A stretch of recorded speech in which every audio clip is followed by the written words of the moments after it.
transformación pacífica del país. Amigos, bienvenidos a una nueva transmisión más a este su canal Pregoneros de la 4T en busca de la información para esta cuarta transformación. Servidor Irving Rodríguez transmitiéndoles desde el día de hoy. Nos seguimos encontrando en este martes 12 de diciembre del 2023. Si nos estás viendo por primera vez, muchísimas gracias por tu tiempo y por tu espacio. Solamente pedimos el apoyo con la suscripción para que cada día podamos ser más en esta gran familia pregonera. Señores, vámonos de lleno a la información. Y es que tras la salida que se anunció por parte del mismo, todavía presidente del Tribunal Electoral del Poder Judicial de la Federación, Rodríguez Mondragón, ya empezaron a salir todos estos chayoteros dolidos ante esta situación. Y uno de ellos, el que fuera el ahorita ex consejero y presidente del IFE, y que actualmente es director general de Integralia. Estamos hablando de Luis Carlos Ugalde. Este personaje que fue el que avaló el fraude en el 2006. Sí. Y que ha estado desde ese entonces muy pegado a esta oposición. Ya sabemos cómo actúan. Ahora tal parece, fíjense ustedes, que quieren pintar la narrativa que se quieren apoderar del tribunal para tomar decisiones de cara a las elecciones. No, bueno. Ahora hasta ese grado han tratado de llegar. El mismo Rodríguez Mondragón en entrevista dijo que no se trataba de ninguna presión por parte de Federal, ni nada por el estilo, simplemente eran problemas internos. Y que el día de ayer simplemente se acabaron, pues el señor anunció que el 31 de diciembre dice adiós. Lo increíble, para que ustedes vean y no caigamos en esa desinformación, es que van a empezar a salir algunos de estos actores a decir que se pretende tener el control del tribunal. No, bueno, dicho sea de paso y les adelanto, el mismo Arturo Saldívar, quien ya va a ser colaborador del programa de Ciro Gómez Leiva, cayó toda esta situación de una manera magistral, en su primera intervención. Buenísimo. Y ahí se los voy a dejar. Pero vean ustedes cómo hablan. Se nota que están simplemente ardidos porque quitan a este calderoncista de la presidencia. ¿O ustedes qué opinan? Escuchen. Algo pasa ahí. Yo no sé si el Inge tomó café ucraniano esta vez también. Pero bueno, oiga, a ver, como exconsejero presidente de lo que era el Instituto Federal Electoral, hágame un análisis, si puede, para el auditorio, no para su servidor, obviamente, de lo que sucede y que, pues, marca quizá el momento más difícil que puede afectar a este proceso y, camino que estaba siguiendo la democracia en México para fortalecerla a través de este órgano autónomo del que usted fue titular, antes IFE y ahora Instituto Nacional Electoral, y su relación o correlación con la crisis que se vive al interior del máximo supremo órgano judicial electoral, que es el tribunal. ¿Cuál sería grosso modo la razón principal desde su perspectiva como exconsejero presidente de este órgano, independientemente del nombre que cambia del IFE al INE, por el que se está atravesando, y cuál sería el objetivo y sus riesgos, doctor Ugalde? Quizá la pregunta es muy extensa y la respuesta también, pero ¿cómo lo podría resumir para el auditorio? Adelante, doctor. Mira, Oscar Mario, el tema es que el Tribunal Electoral es el verdadero árbitro de la elección. Comúnmente se dice que lo es el INE, y en un sentido lo es porque lo conocemos más, porque es el que organiza la elección, instala las casillas, da a conocer los resultados.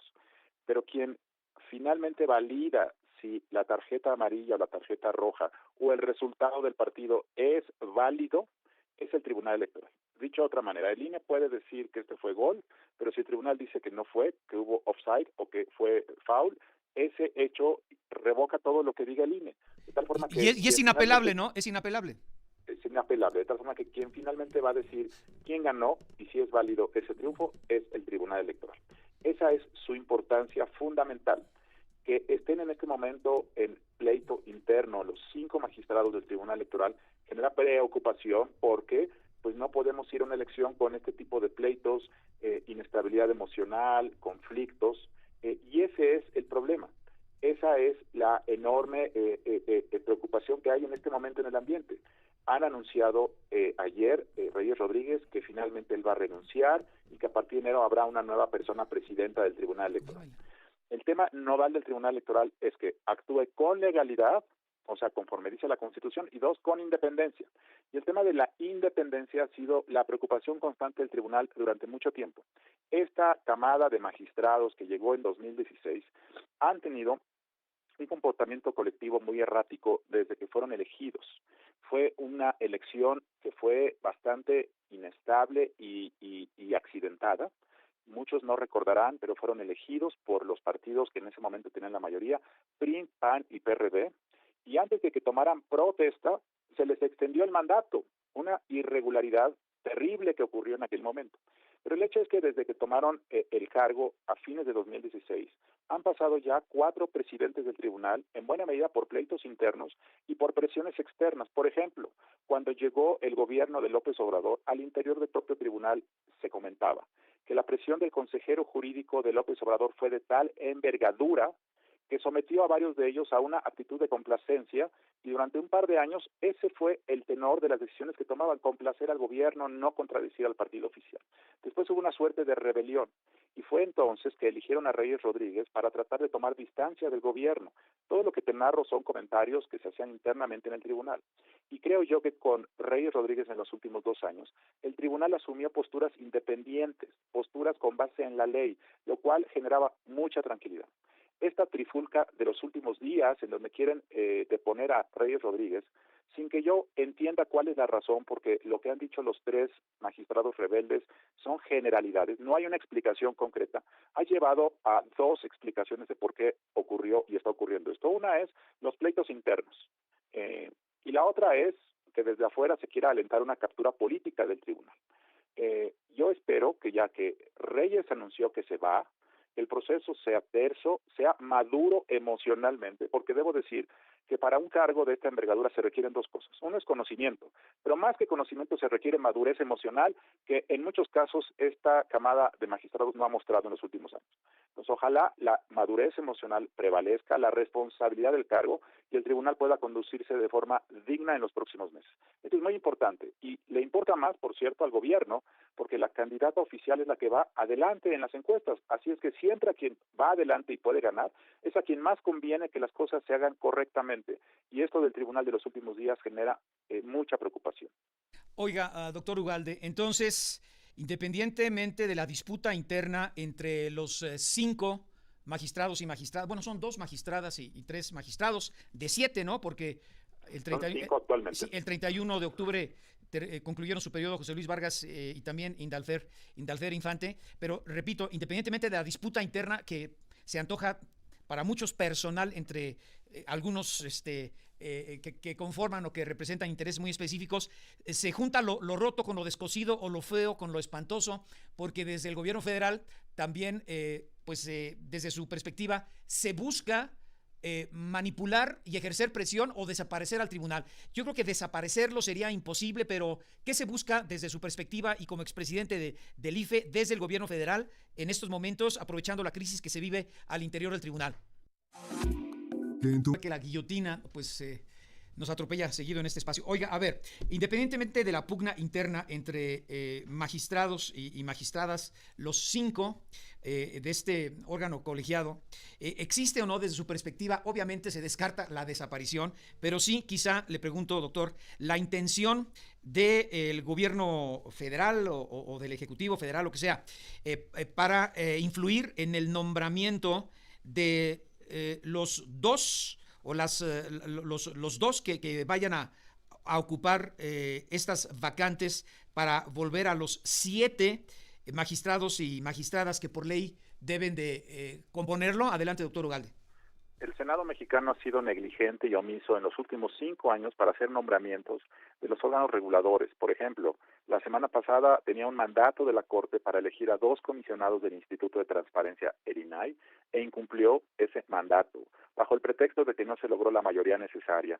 Lo ha hecho en muchos órganos autónomos y lo está haciendo en este momento con el Tribunal Electoral. En octubre pasado, 2 magistrados dejaron de serlo porque su mandato concluyó y era necesario que la Corte eligiera a 2 magistrados electorales. Si en este momento la Sala Superior del Tribunal Electoral tuviera 7 integrantes en lugar de 5, es probable que esta crisis interna sería más fácilmente solucionable porque habría 2 personas nuevas, sin pugnas, sin estigmas, que ayudarían con ideas frescas y un estilo renovado para solucionar esta crisis. Pero como solo hay 5 de 7 y están metidos en pleitos que se han gestado a lo largo de los años, pues es muy difícil salir adelante. De tal forma que el Senado es corresponsable por su negligencia de esta crisis interna del Tribunal Electoral. No le gusta ni el INE, ni le gusta el Tribunal Electoral, no le gusta el Poder Judicial, del cual depende el Tribunal Electoral, salvo que a quien pueda acabar afectando es a la candidata oficial de su partido, porque al final del día, quien valida una elección y le da sustento jurídico e incluso legitimidad es el tribunal, resuelva correctamente. Ahora, doctor Ugalde, ¿cuáles entonces son los riesgos para la calificación de la elección presidencial en curso para 20,000 puestos de elección popular? ¿Cómo podría darse algún tipo de manipulación o influencia para favorecer a alguno de los bandos o candidatas? Hay 2 riesgos. El primero es la captura política, que significa que el Tribunal Electoral acabe ayudando a una de las partes, y en este momento la sospecha es que acabe ayudando al gobierno y al partido oficial. Esa es una especulación. No sé si sea verdad o no sea verdad. En ese caso sería a la doctora Sheinbaum, dice usted, ¿no? Digamos, al campo de Morena, al oficialismo, a los candidatos, que el piso disparejo que ocurre, por ejemplo, por la intervención constante de López Obrador en la campaña. Ayer, por ejemplo, salió a defender a Mariana Rodríguez, que quiere ser alcaldesa de Monterrey por el Movimiento Ciudadano. Entonces, esas interferencias de López Obrador generan inequidad. Entonces, que este tribunal se acabe haciendo de la vista gorda frente a este y otros temas y de esa forma ayude a una de las partes. Esa es una de las preocupaciones. Por cierto, en el pasado la misma preocupación existía respecto a que el tribunal ayudara a otros partidos y López Obrador siempre denunció eso respecto al Tribunal Electoral. Ahora es al revés. Y la segunda preocupación es que estas grillas internas y pleitos internos limiten la capacidad del Tribunal Electoral para resolver con oportunidad los cientos y miles de casos que le llegan. En estos días el tribunal está distraído en resolver sus pugnas internas en lugar de resolver muchos litigios que presentan partidos y ciudadanos. Ese es el segundo riesgo de este tema del Tribunal Electoral. A ver, con el antecedente muy importante y positivo, doctor, en donde hay que resaltar y recalcar que la Suprema Corte pues finalmente evita el desmantelamiento del Instituto Nacional Electoral en lo administrativo, en lo económico, en lo laboral y en su operación, ¿no?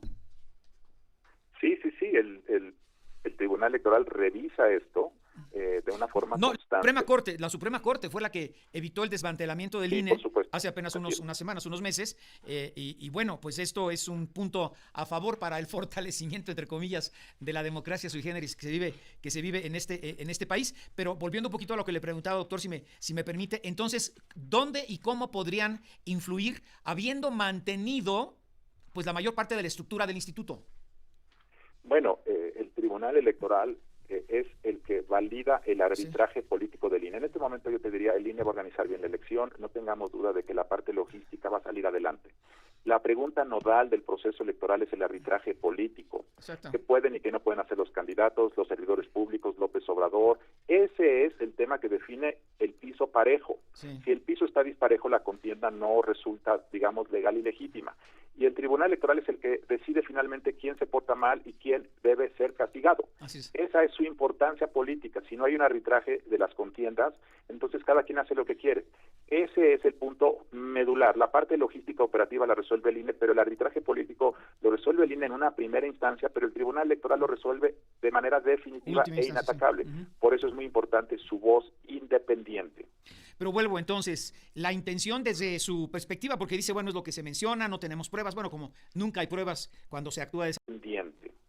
Pero vuelvo entonces, la intención desde su perspectiva, porque dice, bueno, es lo que se menciona, no tenemos pruebas. Bueno, como nunca hay pruebas cuando se actúa de esa manera, el gobierno federal busca, pues sí, la palabra sería imponer con el disfraz democrático del Senado de la República a los dos, yo no sé si sea magistrado, magistrada, dos magistrados, dos magistradas, para llegar de nuevo cuenta a los 7? Eso no ocurrió porque debió haber pasado en los últimos 2 meses y no se dio esa decisión. No, pero todavía falta llenar estas 2 vacantes y todavía no se... Sí, no yo creo que no va a ocurrir. ¿Por qué no va a ocurrir? ¿Por qué no va a ocurrir? ¿O por qué no puede ocurrir? Bueno, debería ocurrir si fueran responsables, pero no lo hicieron. Entonces vamos a llegar con 5 a la elección presidencial, dice usted. Así es, van a llegar con 5 a la elección presidencial. Híjole, y además todos, pues sí, con una pugna interna muy delicada, ¿no? Así es que una vez... ¿Hablaría usted de 2 bandos, a favor y en contra de Morena, a favor de Claudia Sheinbaum, a favor de Xóchitl Gálvez, entre los 5 que quedan, pues? Yo hablaría de una tendencia por la independencia judicial y otra probablemente más complaciente con el poder político. Creo que ¿Se atrevería a nombrar a quienes integran esos grupos? No lo haría porque creo que... Pero sí se sabe. Hay quienes lo están haciendo, ¿no? Pero yo sé que usted, pues, es muy respetuoso, sí. ¿Es muy respetuoso o le saca algo? Porque de afirmar o de señalar parece que sí, ¿no? Pero de mencionar los nombres, ahí sí le saca. Ahora esta es la narrativa, que buscan apoderarse del tribunal por si llegan a perder, tengan el control y decidan. No, bueno, hasta dónde son capaces. Pero hay que presentarlo para no dejarnos caer en esta desinformación. Nos vemos, señores, que sigan pasando un excelente día. Servidor Irving Rodríguez transmitiéndoles desde su canal. Recuerden, la información está ahí y depende de todos nosotros pregonarla. Nos vemos en una siguiente emisión.